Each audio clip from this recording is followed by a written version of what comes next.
Toute l'actualité économique sur i24 News. Bienvenue à tous. Au sommaire de cette édition, l'immigration. Immigration subie, mais aussi choisie de plus en plus. Un enjeu économique, on le verra en Thaïlande, où des pans entiers de l'activité dépendent directement des travailleurs étrangers. L'exode récent des Cambodgiens est-il une menace pour la croissance? On parlera aussi du cas d'Israël avec notre invité aujourd'hui, Dan Katarivas. Et puis le point également sur la situation en Centrafrique. Comment un pays aussi riche en ressources naturelles échoue encore à assurer sa croissance? Nous verrons que les combats, l'instabilité, les pillages ne font qu'accroître les pénuries. Les détails dans quelques minutes.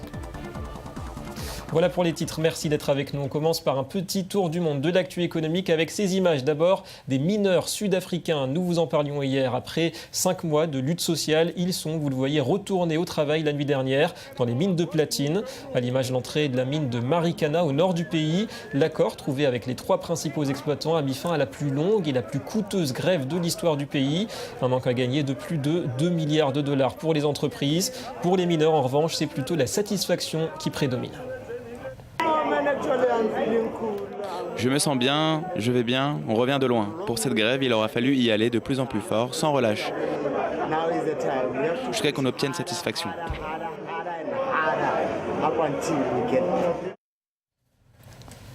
Le gaz russe pourra inonder un peu plus l'Europe. Malgré l'opposition de Bruxelles, l'Autriche a donné hier son feu vert définitif au passage sur son territoire du gazoduc South Stream.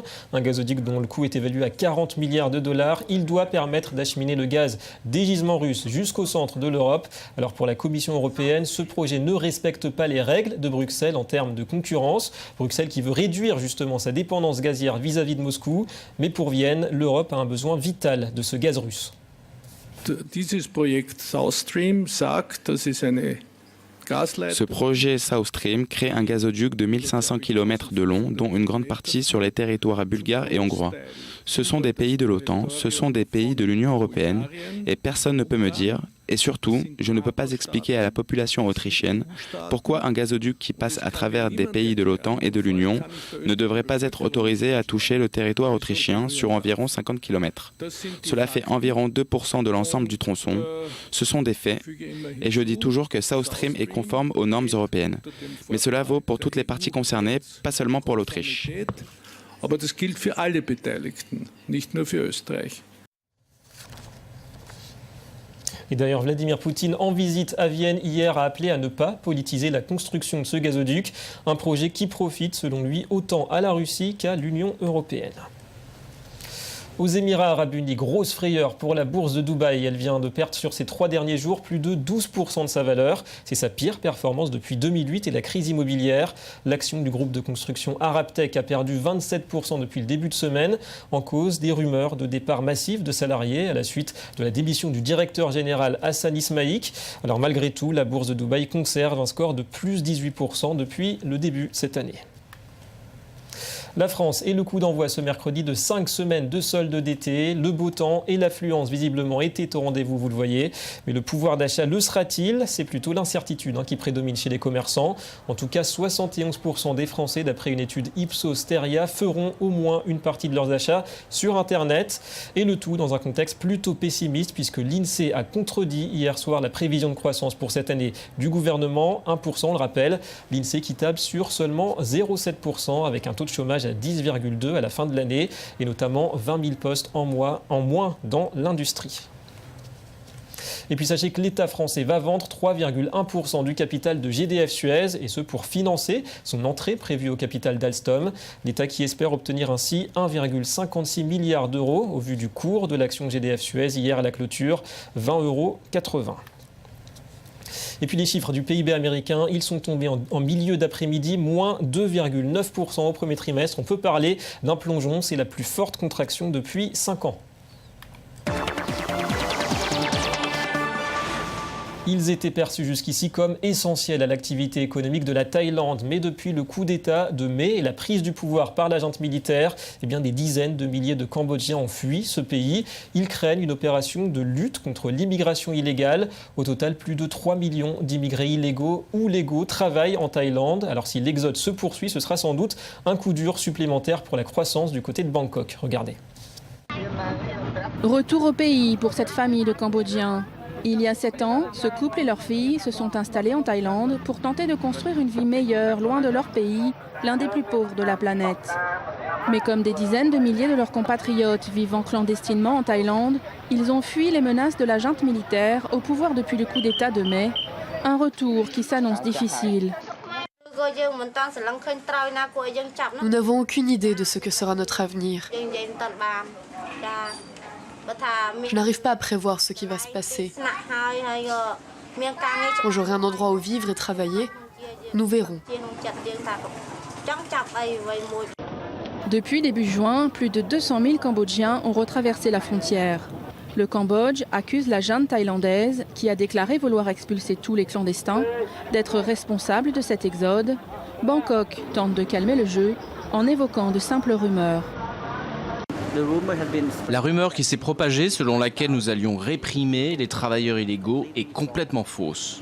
Notre seule politique est d'essayer de protéger leurs droits parce qu'en étant illégaux, ils sont vraiment vulnérables et risquent d'être exploités par des trafiquants d'êtres humains.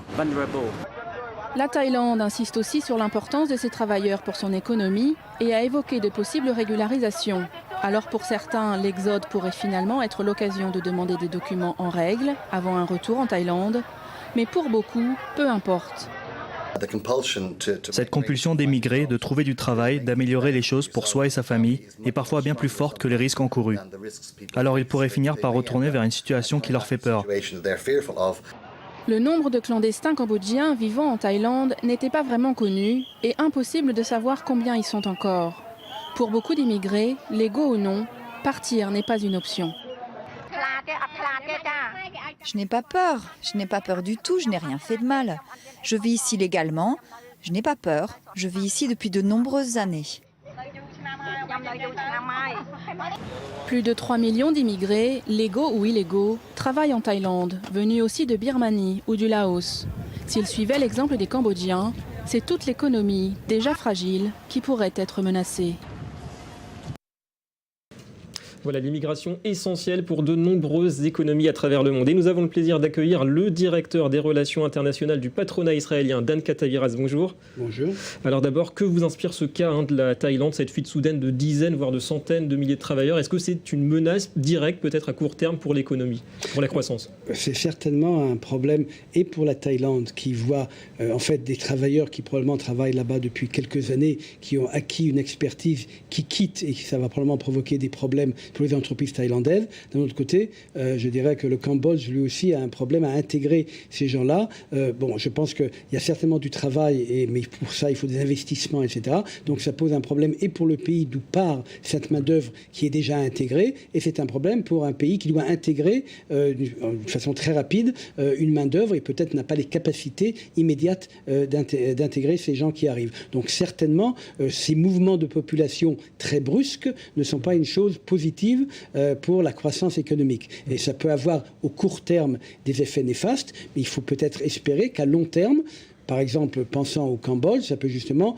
donner la possibilité au Cambodge de récupérer une main-d'œuvre professionnelle qui a été formée autre part et qui peut justement avoir un atout positif pour l'économie cambodgienne, etc. Donc il y a des effets à court terme et des effets à long terme, et il y a une souffrance humaine de ces gens qui sont déplacés qu'il faut également prendre en considération. Et plus globalement, vous pensez que l'immigration, ça reste aujourd'hui une solution valable pour un pays qui veut dynamiser assez rapidement certains pans de son activité économique? Écoutez, je pense que d'abord c'est un problème au niveau mondial aujourd'hui et qui, en fait, nous sommes dans une situation, vu les écarts entre les différentes économies du monde développé et du monde en voie de développement, vous avez en fait aujourd'hui, je dirais, ce qu'on appelle on peut avoir un supply, en fait, une offre illimitée de main-d'œuvre ou de gens qui sont prêts à traverser n'importe quel, je dirais, désert ou mer, etc., pour trouver un travail. Donc là, c'est un phénomène global où il y a une offre illimitée de gens qui gagnent à peine rien dans leur pays d'origine. Et là, c'est un problème qui vraiment est un problème et pour les pays d'où partent les gens, parce que d'habitude, les immigrés ou les gens qui prennent le risque de se déplacer sont des gens qui ont plus d'initiative peut-être que même les locaux qui restent. Et c'est un problème pour les pays qui intègrent, qui ne sont pas toujours en position d'intégrer ce genre de main-d'œuvre. Donc c'est un problème vraiment aujourd'hui à l'échelle globale très, très, très problématique. Ouais. Alors on va parler du cas d'Israël, si vous le voulez bien, un cas assez particulier. Alors bien sûr, quand on dit immigration en Israël, on pense à l'ALIA. Et aujourd'hui, l'accent est mis sur l'efficacité économique de cette immigration. D'après le gouvernement, d'après des études, chaque nouvel immigrant relève le PIB israélien, améliore donc l'économie du pays. Est-ce que l'ALIA, pour vous, ça devient surtout un motif économique ? D'abord, il faut pas oublier que la raison d'être de l'État d'Israël, c'est d'être l'État juif ouvert à tout juif dans le monde qui veut décider de venir en Israël. Donc la vocation même de la création de l'État d'Israël n'est pas une vocation économique, mais une vocation d'être l'État juif pour n'importe quel juif qui veut venir. Le fait que cela a également des répercussions économiques très positives, et si on regarde l'histoire économique israélienne depuis 65 ans, il est vrai que les différentes vagues d'immigration ont toujours été très positives. Donc celle des Russes dans les années 80-90. Dans les années 80, dans la fin des années 90, 1,5 million de Russes qui sont venus en Israël était ce qu'on appelle un apport en capital humain absolument incroyable. Avec un taux de chômage qui est resté à peu près le taux de chômage intact. Qui finalement, il a été plus élevé au départ, mais finalement aujourd'hui, Israël a un taux de chômage très bas. L'intégration, l'absorption de ces gens a été relativement très rapide. Et si on parle aujourd'hui du miracle économique israélien, il est certainement dû au fait que nous avons su absorber et intégrer ces différentes vagues d'immigration, que ce soit les Russes dans les années 90, que ce soit dans les années 50, quand l'État d'Israël a été créé. À l'époque, ça a pris plus longtemps, mais les vagues d'immigration des réfugiés des camps de la mort qui sont venus d'Europe, ou les Juifs qui ont été, je dirais, chassés des pays arabes, etc., tout ça, ça a été très positif. Merci beaucoup, Dan Katarivas, d'avoir accepté notre invitation. Voilà un entretien réalisé en début d'après-midi. À des coups de projecteur à présent sur la situation en Centrafrique. Là-bas, la guerre civile a des conséquences dévastatrices sur l'économie. Aux violences et au chaos s'ajoutent désormais les pillages. Les autorités à Bangui ont-elles les moyens de freiner l'hémorragie ? On parle pourtant d'un pays d'une rare richesse en termes de ressources minières. Johanna Citruc. Des barricades érigées dans les rues désertes de Bangui.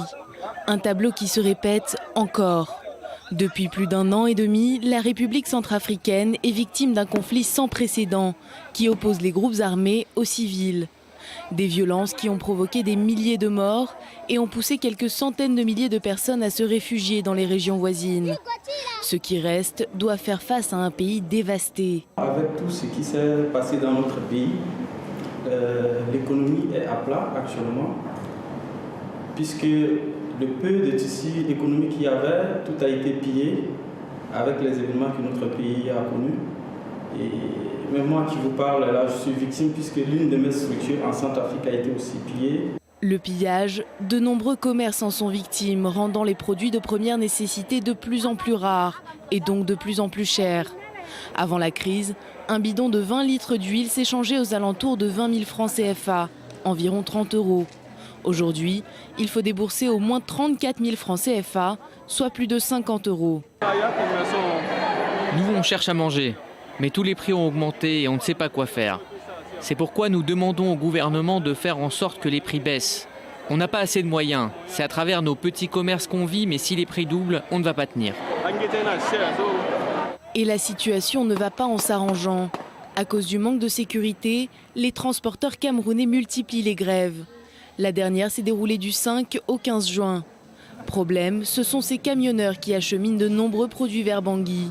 Chaque année, plus de 80 millions d'euros de marchandises centrafricaines transitent par le Cameroun.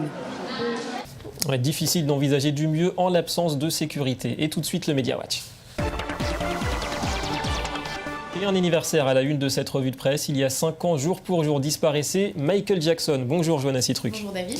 Alors 5 ans après, le business se porte plutôt bien, malgré tout. Oui, Michael Jackson n'a jamais rapporté autant d'argent qu'aujourd'hui. Depuis son décès, depuis 5 ans, la maison Jackson Estate, qui gère l'héritage de l'ancienne star de la pop, a déjà encaissé plus de 700 millions de dollars. C'est nettement plus que de son vivant, puisque au sommet de sa gloire, il pouvait remporter jusqu'à 100 millions de dollars par an. C'était le cas notamment en 1982 lors de la sortie de l'album Thriller. Et si le business de Michael Jackson fonctionne aussi bien aujourd'hui, c'est en partie grâce au film, le film This Is It, qui est sorti un petit peu après son décès et qui réunit les dernières images de ses répétitions. Ce film a rapporté en tout 200 millions de dollars. Alors un phénomène qui s'amplifie, Johanna, ce sont les travailleurs qui travaillent gratuitement. Alors une tendance qui ne serait bénéfique finalement pour personne. Oui, que ce soit pour s'entraîner, pour enrichir son CV ou se faire plus de contacts, les travailleurs sont de plus en plus nombreux à travailler gratuitement, à ne pas demander de salaire, surtout les freelances et les personnes qui travaillent dans le secteur artistique. Mais comme disait Joker, le rival de Batman, si tu es bon dans un domaine, ne travaille pas gratuitement. Et il avait raison. Alors pourquoi ? Premièrement, parce que c'est dangereux pour les travailleurs des générations précédentes. Les employeurs peuvent se demander pourquoi ils payent des personnes plus âgées alors qu'ils peuvent avoir des jeunes gratuitement. Et deuxièmement, c'est aussi dangereux pour eux-mêmes, puisque un travail qui n'est pas payé est un travail qui n'a pas de valeur. Merci Johanna et à demain. À demain. Et c'est la fin de cette édition. Merci à vous de nous avoir suivis. Économie de Mag revient demain sur i24 News avec au programme notamment les États-Unis. Restez avec nous, l'info continue.